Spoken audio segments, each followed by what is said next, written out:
Shalom jemaat dan simpatisan GKI Citraland yang terkasih di dalam Yesus Kristus dimanapun Anda berada. Di dalam masa PPKM darurat ini, Majelis Jemaat GKI Citraland memutuskan untuk meniadakan aktivitas rekaman ibadah di dalam gedung gereja. Maka, rekaman ibadah dilakukan secara mandiri di tempat masing-masing dan digabungkan dan akan tayang setiap minggunya seperti biasa di channel YouTube GKI Citraland. Begitu juga dengan ibadah tanggal 18 Juli mendatang. Akan dilayankan perjamuan kudus melalui media Zoom. Pelayanan perjamuan kudus akan dilayani di tempat masing-masing. Untuk itu, roti dan anggur perjamuan kudus dapat disediakan secara mandiri. Roti dapat diganti dengan sepotong biskuit. Air anggur dapat diganti juga dengan air teh atau air mineral. Dan jemaat boleh mempersiapkannya sebelum ibadah dimulai. Kiranya dalam situasi ini tidak mengurangi sukacita kita untuk datang beribadah kepada Tuhan.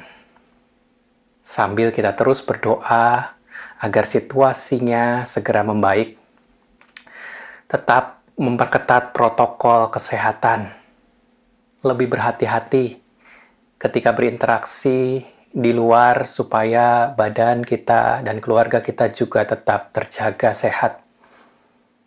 Juga saling berbagi informasi. Belakangan ini banyak jemaat, rekan-rekan yang membutuhkan info untuk mendapatkan obat-obatan, peralatan medis, rujukan dokter, dan alat-alat kebutuhan lainnya yang sulit didapat. Kita bisa pakai kenalan, kerabat, koneksi kita untuk kita saling berbagi informasi. Di situ kita bisa saling mendukung dan saling membantu. Mari jemaat, kita mempersiapkan diri untuk datang beribadah. Shalom, halo adik-adik, teman-teman pemuda remaja, bapak, ibu, oma, opa, jemaat dan simpatisan dari GKI Citraland, serta semua yang saat ini bersekutu bersama secara daring. Ibadah pada hari ini direkam dalam masa PPKM darurat. Oleh karena itu, para pelayan melakukan proses rekaman secara mandiri di rumah masing-masing. Kiranya kondisi ini tidak mengurangi rasa sukacita kita untuk datang kepadanya. Khotbah telah direkam pada bulan Mei yang lalu. Pelayan firman pada hari ini adalah Saudara Rainbow Huta Barat yang akan membawakan satu tema, yaitu pandai mendengar dan berkata-kata yang benar. Mari kita bersaat teduh sejenak.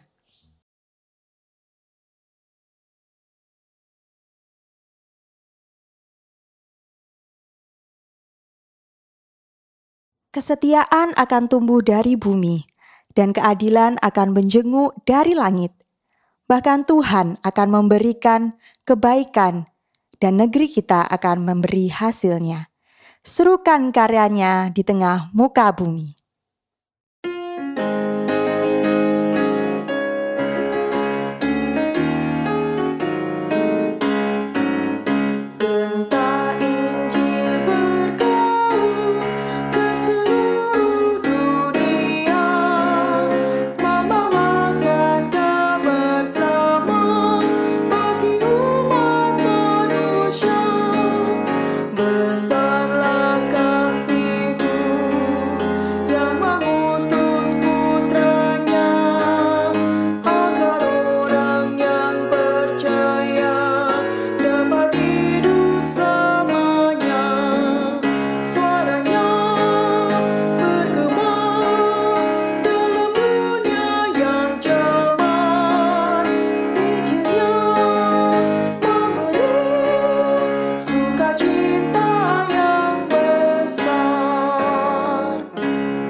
Kita memasuki ibadah intergenerasi dengan pengakuan bahwa pertolongan kita dalam nama Bapa, Anak, dan Roh Kudus.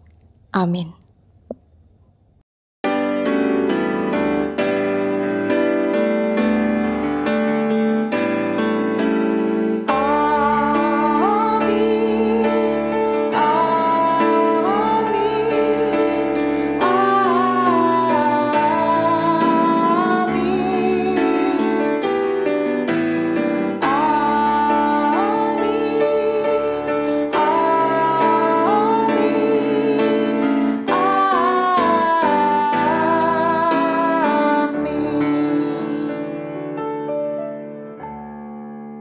Damai Kristus besertamu.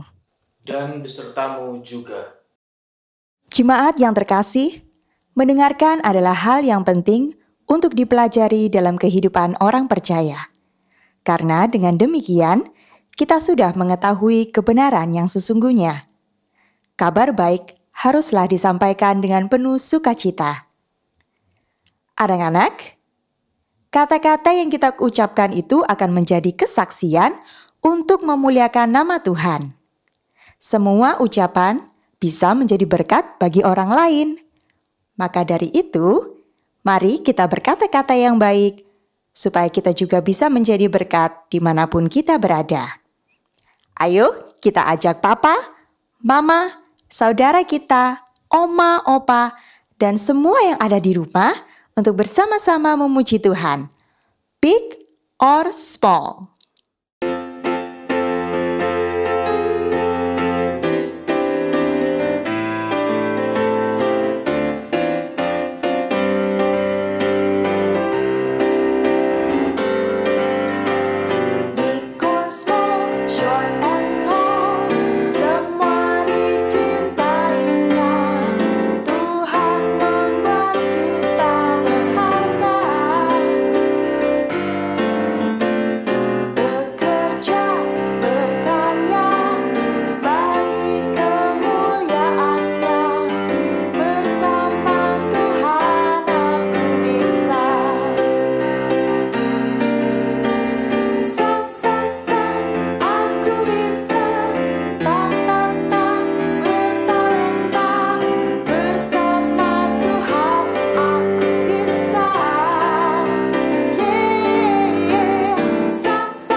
Jemaat yang terkasih, mari kita merendahkan diri di hadapan Tuhan dan mengakui segala dosa serta kesalahan kita.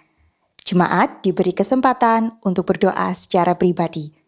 Mari berdoa.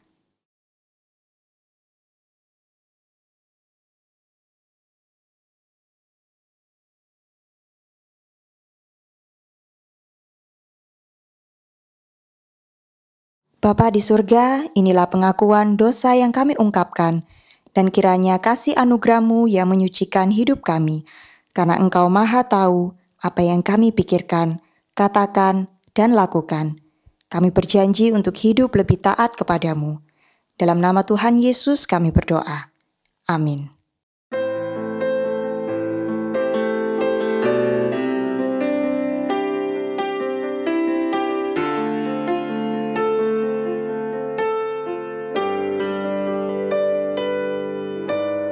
This is my desire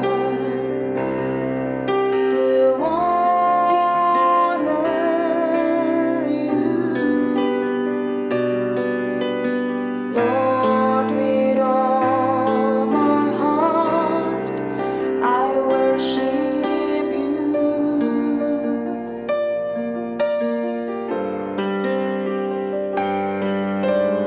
All I have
Berita anugerah diambil dari Amsal 23 ayat 15 sampai dengan 17.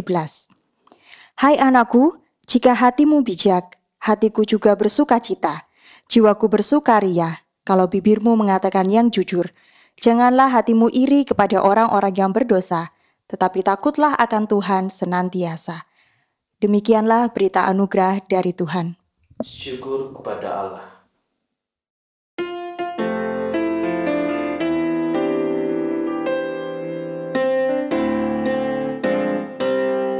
Siapa yang berpegang pada sabda Tuhan dan setia mematuhinya, hidupnya mulia dalam cahaya, maka bersekutu dengan Tuhannya. Percayalah dan pegang sabdanya, hidupmu dalam Yesus sungguh bahagia.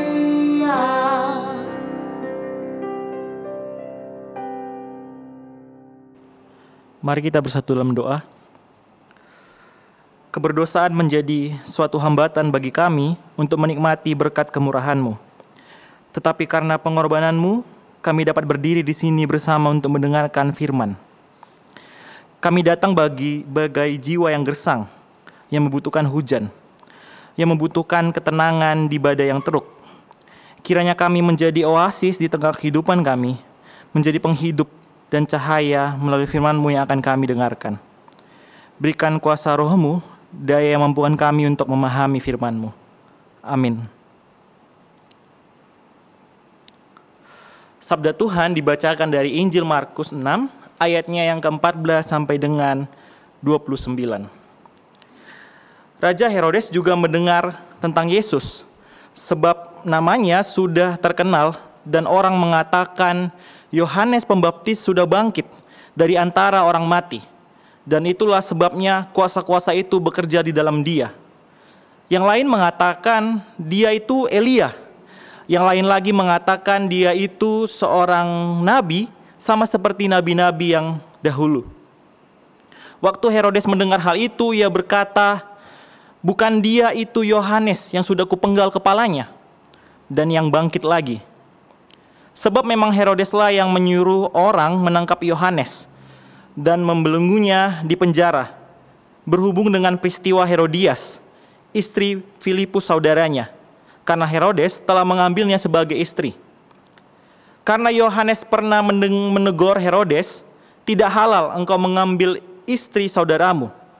Karena itu, Herodias menaruh dendam pada Yohanes dan bermaksud untuk membunuh dia. Tetapi tidak dapat. Sebab Herodes segan akan Yohanes karena ia tahu bahwa Yohanes adalah orang yang benar dan suci. Jadi ia melindunginya. Tetapi apabila ia mendengarkan Yohanes, hatinya selalu terombang-ambing. Namun ia merasa senang juga mendengarkan dia. Akhirnya tiba juga kesempatan yang baik bagi Herodias.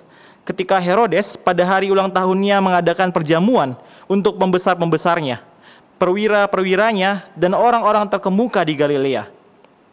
Pada waktu itu, anak perempuan Herodias tampil lalu menari, dan ia menyukakan hati Herodes dan tamu-tamunya. Raja berkata kepada gadis itu, minta daripadaku apa saja yang kau ingini, maka akan kuberikan kepadamu. Lalu bersumpah kepadanya, apa saja yang kau minta akan kuberikan kepadamu, sekalipun setengah dari kerajaanku. Anak itu pergi dan menanyakan ibunya, apa yang harus kuminta? Jawabnya, kepala Yohanes Pembaptis. Maka cepat-cepat ia pergi kepada raja dan meminta, aku mau supaya sekarang juga engkau berikan kepadaku kepala Yohanes Pembaptis di sebuah talam. Lalu sangat sedihlah hati raja, tetapi karena sumpahnya dan karena tamu-tamunya ia tidak mau menolaknya. Raja segera menyuruh seorang pengawal dengan perintah supaya mengambil kepala Yohanes. Orang itu pergi dan memenggal kepala Yohanes di penjara. Ia membawa kepala itu di sebuah talam dan memberikannya kepada gadis itu. dan gadis itu memberikannya pula kepada ibunya. Ketika murid-murid Yohanes mendengar hal itu, mereka datang dan mengambil mayatnya, lalu membaringkannya ke dalam kuburan. Demikianlah pembacaan firman Tuhan, lakukanlah seturut perintahnya. Haleluya.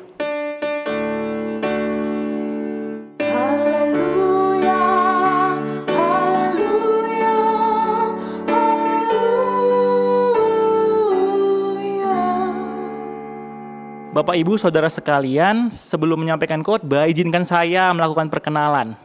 Karena sejatinya perkenalan itu sangat penting. Tanpa perkenalan, PDKT tidak akan berlangsung. Perkenalkan, nama saya Rainbow Huta Barat. Saya merupakan mahasiswa praktik homiletika dari Universitas Kristen Duta Wacana. Sekian perkenalan saya. Bapak, Ibu, Saudara sekalian, hoax atau berita bohong dalam dekade terakhir berkembang dengan sangat pesat. Hal ini sejalan dengan berkembang pesatnya media informasi, baik media sosial ataupun media massa. Selain itu pula, hal ini didukung oleh berbagai fobia yang menghantui para pengguna media informasi. Adapun fobia itu antara lain tidak inginnya ketinggalan informasi. Orang-orang macam ini sangat takut jikalau ia ketinggalan informasi yang up to date, sehingga ia mengalami kecanduan untuk selalu mengakses media yang ia gunakan. Selain fobia ketakutan akan ketinggalan informasi, ada juga fobia untuk menjadi nomor satu. Fobia ini sangat sering kita jumpai. Banyak orang dapat dengan bangga men-sharingkan berita yang ia terima begitu saja. Tujuannya adalah kebanggaan diri untuk dianggap sebagai yang paling tahu. Padahal sumber berita belum tentu ia uji kebenarannya. Jikalau ternyata itu berita hoax, orang jenis ini menjadi agen berita hoax. Ia secara tidak langsung ikut menjerumuskan orang-orang yang membaca berita dari apa yang ia bagikan. Bapak Ibu, hoax atau berita bohong dipercayai sebagai senjata ampuh untuk menggiring opini publik sehingga menimbulkan berbagai dampak buruk. Biasanya, hoax diproduksi untuk menjatuhkan pihak tertentu yang didasari oleh ketidaksukaan ataupun kebencian. Hoax zaman sekarang ini tidak lagi hanya diproduksi oleh 1-2 orang, tetapi sudah memiliki jaringan dan berkelompok. Jikalau Bapak Ibu ingat kejadian beberapa tahun lalu, beberapa orang ditangkap karena keterlibatan mereka untuk menjadi bagian dari jaringan berita hoax. Mereka tergabung dalam kelompok yang bernama Sarasen. Kelompok inilah yang ikut serta memanaskan panggung politik kisaran tahun 2017 di Jakarta, sehingga dapat memprovokasi kebencian dan isu negatif lainnya. Masyarakat yang tidak memiliki daya kritis sangat mudah termakan berbagai berita hoax ini. Bapak dan Ibu Saudara sekalian, mengenai kabar bohong ada beberapa hal yang perlu kita soroti dengan seksama. Pertama, soal produsen dari berita hoax tersebut. Orang-orang yang dapat dengan tega memproduksi berita hoax adalah orang-orang yang memiliki kepentingan pribadi dan ingin membentuk kebenarannya sendiri. Orang-orang macam ini ingin menciptakan alat yang dapat melanggengkan kepentingannya dan menolak kebenaran sejati. Orang-orang macam ini tidak hanya hadir di zaman kini, Bapak Ibu, tetapi jauh juga di zaman Perjanjian Lama. Di Perjanjian Lama kita dapat melihat kisah kebun anggur Nabot, di mana raja ingin menguasai kebun anggur tersebut yang sejatinya adalah milik Nabot. Istri raja yang bernama Isabel membuat kabar bohong bahwa Nabot telah menghina raja, sehingga akhirnya Nabot harus dihukum mati. Tidak hanya di zaman Perjanjian Lama, di Perjanjian Baru pun ternyata ada hal semacam ini juga, Bapak Ibu. Orang-orang yang menciptakan kebenarannya sendiri dan menolak kebenaran sejati demi kepentingannya. Ialah Raja Herodes yang menjadi teks khotbah kita saat ini. Ia menangkap Yohanes yang sejatinya tidak melakukan sesuatu kesalahan atau kejahatan apapun. Ia membungkam Yohanes dengan menangkapnya dan memasukkannya ke dalam penjara. Apa yang menyebabkan Herodes menangkap dan ingin membungkam Yohanes? Jawabannya ialah Herodes tidak ingin mendengar kebenaran yang merugikan kepentingannya. Dalam ayat 18, kita melihat teguran dari Yohanes kepada Herodes bahwa apa yang dilakukan Herodes tidak halal karena Herodes telah mengambil istri dari saudaranya. Kata pernah menegur dalam bahasa Yunani berbentuk imperfect, sehingga teguran ini dilakukan berkali-kali. Herodes menolak teguran ini dan lebih memilih memenjarakan Yohanes. Bapak Ibu, kita melihat bahwa hati Herodes ternyata terombang-ambing. Dia ragu menentukan pilihan. Di satu sisi, ia mengetahui bahwa Yohanes adalah seorang suci dan hatinya senang ketika ia mendengarkan Yohanes. Bapak Ibu, cerita berlanjut. Diterangkan selanjutnya dalam kisah ini bahwa istri yang diambil Herodes dari saudaranya Filipus yang bernama Herodias juga menaruh dendam kepada Yohanes dan bermaksud untuk membunuh Yohanes. Tetapi karena hati Herodes terombang-ambing, ia tidak dapat membunuh Yohanes. Sedangkan di sisi lain ada Herodias yang sangat berambisi, sangat berhasrat untuk membunuh Herodes. Kedua tokoh ini menurut saya sama jahatnya. Mengapa saya katakan demikian? Herodes sebenarnya mengetahui bahwa Yohanes benar. Dan ia juga berkata bahwa Yohanes adalah orang suci. Tetapi bukannya melakukan apa yang diperintahkan Yohanes dan melakukan suatu tindakan yang benar, ia malah bingung dan malahan memenjarakan Yohanes. Saya rasa Herodes ini tipe-tipe orang yang main aman, tipe-tipe orang yang nyaman dengan zona nyamannya sendiri. Ia tidak mau mengungkapkan kebenaran. Ia berpikir, apa gunanya mengungkapkan kebenaran jikalau kebenaran itu tidak menguntungkannya. Terlebih lagi Bapak Ibu, kita melihat di dalam kelanjutan kisah ini bahwa ia pun akhirnya memenggal kepala Yohanes karena ia tidak mau mencabut sumpahnya di depan tamu-tamunya. Kita dapat melihat hal itu di dalam ayat ke-26 sampai dengan 27. Kalau kata orang-orang sekarang gengsi, ia tahu seharusnya tidak melakukan sesuatu itu. Tetapi karena hal itu tidak disenangi publik, ia justru melakukan itu yang menjadi keinginan publik itu. Ia ingin menjaga image-nya dengan mengorbankan orang lain. Di zaman sekarang, banyak orang-orang seperti ini Bapak Ibu. Mereka tidak mau bertindak karena hal itu akan mengganggu mereka. Mereka tahu ada sesuatu yang ilegal. Sesuatu seharusnya tidak untuk dilakukan, tetapi karena jabatan, uang, ataupun berbagai hal lainnya, mereka menutup mata. Zaman sekarang juga, banyak orang-orang yang mulai buta akan kebenaran. Mereka tidak memiliki pondasi dan dasar berpikir. Dasar berpikir mereka pada apa yang dianggap umum sebagai sebuah kebenaran. Kebenaran mereka menjadi tidak otentik. Mereka menerima kebenaran tersebut tanpa terlebih dahulu bertanya apakah kebenaran itu memang adalah sebuah kebenaran. Mereka kehilangan tolak ukur dari kebenaran. Orang-orang Kristen yang mengimani Kristus dalam kehidupan seharusnya tidak demikian Bapak Ibu. Dalam kehidupan kita yang menjadi tolak ukur kita adalah Kristus. Segala sesuatunya telah Yesus sampaikan kepada kita melalui perantara para rasul dan telah disusun menjadi Alkitab yang kita baca saat ini. Jika ditanya pada kita apa yang menjadi tolak ukur kebenaran Kristen, kita dapat dengan yakin mengatakan bahwa Kristus yang kami hayati dan prinsip-prinsip yang tertulis dalam Alkitab menjadi sumber tolak ukur kita akan sebuah kebenaran. Dengan demikian, kebenaran kita pahami adalah kebenaran yang otentik. Bukan kebenaran yang hanya karena itu umum. Bapak Ibu, kita melihat tokoh selanjutnya, Herodias. Dia adalah tipe orang yang ambisius sekaligus pendendam. Ia adalah tipe orang yang rela melakukan apa saja demi kepentingannya. Ia dapat dengan yakin menolak kebenaran demi nafsu pribadinya. Herodias ini sangat kejam Bapak Ibu. Kenapa saya katakan demikian? Dalam perikop ini dijelaskan bahwa Herodias menyuruh anak perempuannya untuk tampil menari demi untuk menyenangkan hati raja, sehingga raja memberikan apa saja yang menjadi permintaan mereka. Sejatinya, pekerjaan untuk menari serta menghibur adalah pekerjaan para budak Bapak Ibu, dan sangat tidak cocok untuk seorang putri Herodias yang merupakan anak tiri Herodes, yang tentu juga adalah bagian dari kerajaan. Ia mengorbankan putrinya. Tentu hal ini berbicara banyak pada kita. Banyak di antara kita dapat dengan mudah mengorbankan sesuatu demi ambisi dan kepentingan kita pribadi. Dalam ilustrasi yang menjadi pengantar khotbah saya, kita dapat melihat bahwa para pembuat berita hoax mengorbankan orang lain dengan memberikan informasi palsu, sehingga orang yang mendengar berita tersebut ikut terhasut dan melakukan sesuatu tindakan yang merugikan. Dalam dunia pekerjaan kita, banyak kisah yang saya baca dan peroleh bahwa demi untuk naik jabatan, orang-orang dapat dengan berani, dapat dengan yakin untuk mensikut orang lain. Demi untuk dipandang bagus oleh si bos, banyak orang menyalahkan orang lain agar ia dapat terus dipandang baik.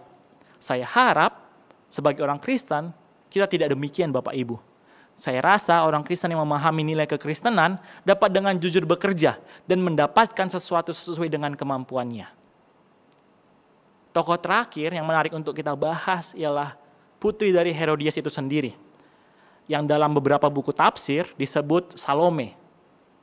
Salome ini dilihat dari kisah seperti kebanyakan netizen Indonesia yang tidak pandai mendengar dan berkata dengan benar dan kritis. Salome ini menurut saya ialah simbol kebodohan. Ia menelan begitu saja perintah ibunya untuk meminta kepala Yohanes. Akibatnya Yohanes harus mati akibat dari perbuatan yang ia lakukan. Ia sama sekali tidak tahu mana sesuatu yang baik untuk dilakukan dan salah untuk dilakukan. Mereka dapat dengan mudah menerima sesuatu tanpa mencerna terlebih dahulu. Sehingga perkataan dan tindakannya si Salome membawa celaka bagi orang lain. Kira-kira apakah kita salah satu dari tipe orang seperti ini?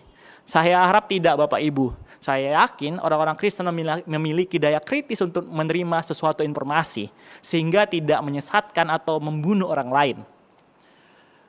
Bapak Ibu dan saudara sekalian, kita telah melihat berbagai kesalahan tokoh yang terdapat dari kisah ini. Kita dapat dengan yakin mengatakan bahwa ketiga tokoh di kisah ini tidak mampu dalam menangkap sesuatu yang benar dan bertindak sesuai dengan kebenaran.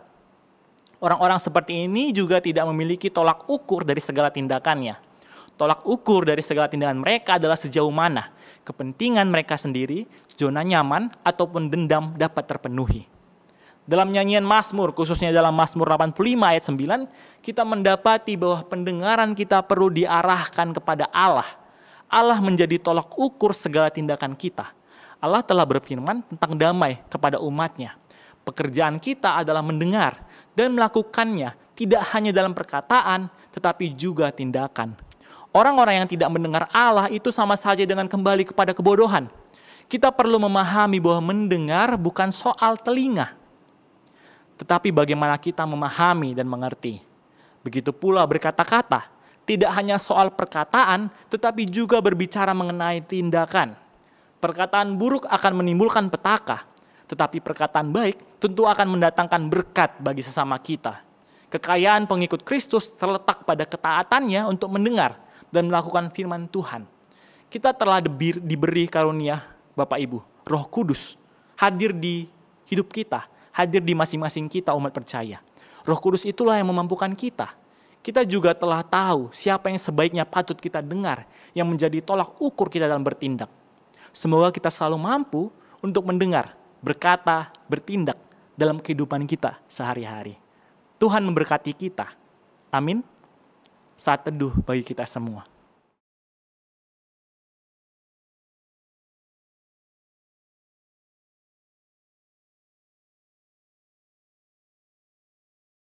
Dengan hati yang tertuju pada Tuhan, mari bersama kita ikrarkan pengakuan iman kita seturut pengakuan iman rasuli yang berbunyi demikian. Aku percaya kepada Allah, Bapa yang Maha Kuasa, Khalik langit dan bumi, dan kepada Yesus Kristus anaknya yang tunggal Tuhan kita, yang dikandung dari Roh Kudus, lahir dari anak darah Maria, yang menderita sengsara di bawah pemerintahan Pontius Pilatus, disalibkan, mati dan dikuburkan, turun dalam kerajaan maut, pada hari yang ketiga bangkit pula di antara orang mati, naik ke surga, duduk di sebelah kanan Allah, Bapa yang Maha Kuasa, dan dari sana ia akan datang untuk menghakimi orang yang hidup dan yang mati. Aku percaya kepada Roh Kudus, gereja kudus dan am, persekutuan orang kudus, pengampunan dosa, kebangkitan orang mati, dan hidup yang kekal. Saat ini akan dibacakan formulir persiapan perjamuan kudus. Saat ini kita berada dalam situasi yang luar biasa, di mana pandemi COVID-19 telah berdampak besar terhadap ritme kehidupan dan peribadahan kita. Banyak hal berubah dan diubah, dan untuk sebuah perubahan, kita perlu beradaptasi sehingga kita tetap dapat menjadi saluran rahmat Tuhan, khususnya lewat perjamuan kudus virtual di masa pandemi. Untuk menyambut perayaan akan itu, mari kita mempersiapkan diri dengan memeriksa diri masing-masing. Pada perjamuan terakhir, Kristus meminta kita merayakan perjamuan kudus untuk mengenangnya. Mengenang Kristus berarti mengalami kehadirannya dalam hidup sehari-hari dan menyadari bahwa Kristus telah berkorban demi keselamatan kita. Sudahkah kita mengalami kasih dan pengorbanannya dalam kehidupan kita? Pada perjamuan terakhir, Kristus memecah roti dan mengangkat cawan, lalu membagikan pada murid-muridnya. Ketika menerima roti dan anggur sebagai simbol tubuh dan darah Yesus, kita dipersatukan dengan Kristus. Yesus menjadi kepala, sedangkan kita adalah tubuhnya. Sudahkah kita menjadikan Yesus sebagai kepala dalam hidup pribadi, keluarga, gereja, dan masyarakat? Sudahkah kita hidup dalam kasih dengan sesama yang adalah bagian dari anggota tubuh Kristus?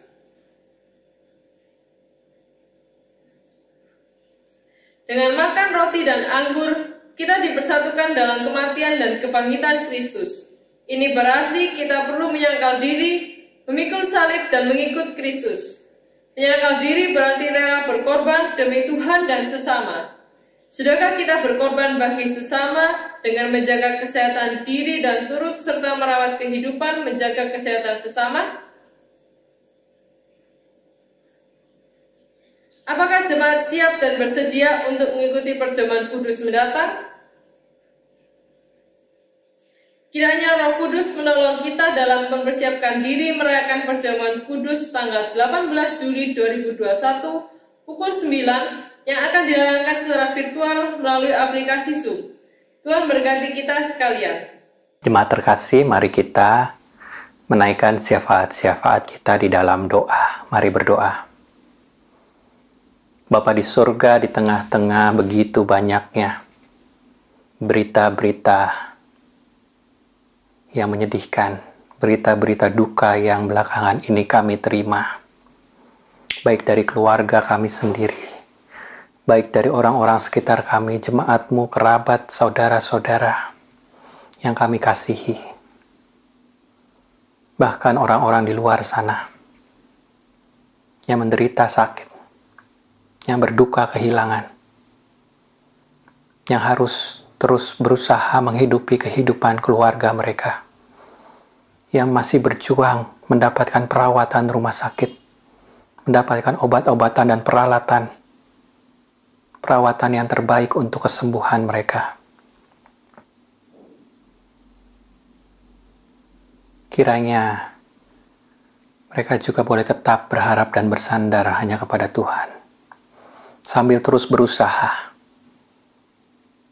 Pakailah kami ya Tuhan, untuk berbagi informasi yang positif, peka dan peduli kepada orang-orang sekitar kami, untuk membantu setiap mereka. Sekecil apapun peran tugas tanggung jawab kami, kiranya itu bisa membantu memulihkan kondisi dan keadaan sekitar kami. Tuhan yang menjaga, Tuhan yang mengisi setiap kekosongan, mereka-mereka yang berduka kehilangan. Tuhan yang memberikan kesehatan juga kepada setiap orang-orang yang menjaga, merawat, para pelayan kesehatan, para penggali kubur, dan orang-orang yang masih terus berusaha untuk mencari penghidupan bagi keluarganya, mencari obat-obatan yang begitu sulit didapat, mencari peralatan yang semakin langka.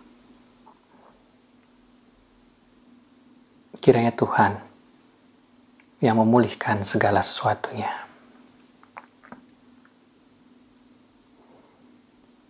Sambil kami terus berharap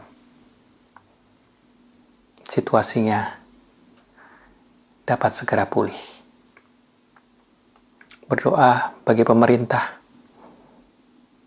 yang lembaga-lembaga kesehatan yang terus mengusahakan yang terbaik untuk warga, masyarakat, juga distribusi vaksin.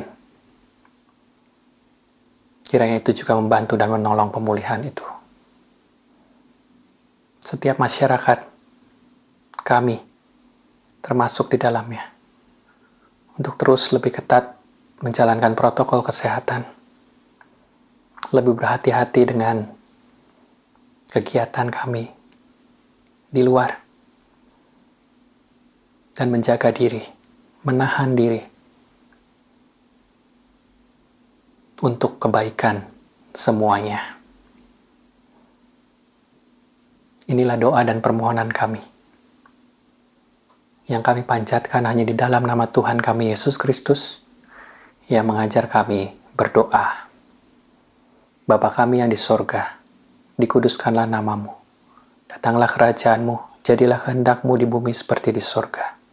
Berikanlah kami pada hari ini makanan kami yang secukupnya, dan ampunilah kami akan kesalahan kami, seperti kami juga mengampuni orang yang bersalah kepada kami. Dan janganlah membawa kami ke dalam pencobaan, tetapi lepaskanlah kami daripada yang jahat, karena Engkaulah yang punya kerajaan, dan kuasa, dan kemuliaan, sampai selama-lamanya. Amin. Tiba saatnya bagi kita untuk memberikan persembahan sebagai wujud dari rasa syukur kita atas pemeliharaan Tuhan. Persembahan dapat ditransfer ke rekening GKI Citraland atau melalui QR Code. Mari memberi dengan sukacita sambil mengingat sabdanya dalam 1 Tawari 16 ayat 29.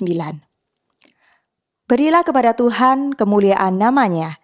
Bawalah persembahan dan masuklah menghadap Dia. Sujudlah menyembah kepada Tuhan dengan berhiaskan kekudusan.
Mari kita bawa persembahan kita dalam doa.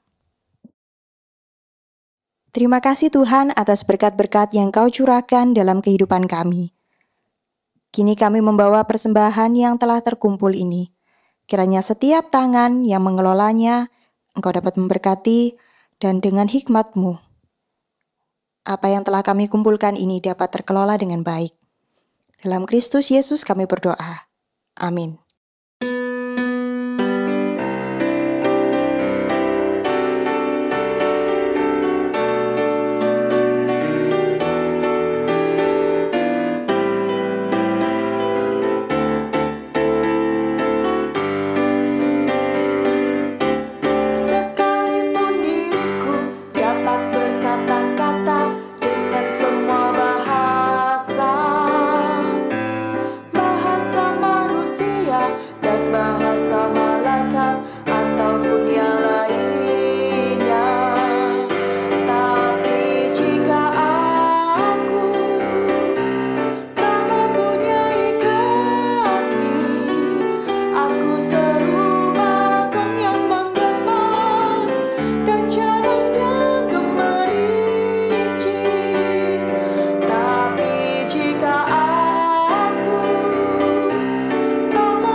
Jemaat yang terkasih, kini kembalilah ke dalam kehidupanmu dengan mengarahkan hati kepada Tuhan dan terimalah berkat-Nya.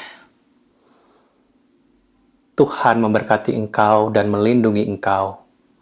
Tuhan menyinari engkau dengan wajah-Nya dan memberi engkau kasih karunia. Tuhan menghadapkan wajah-Nya kepadamu dan memberi engkau damai sejahtera. Amin.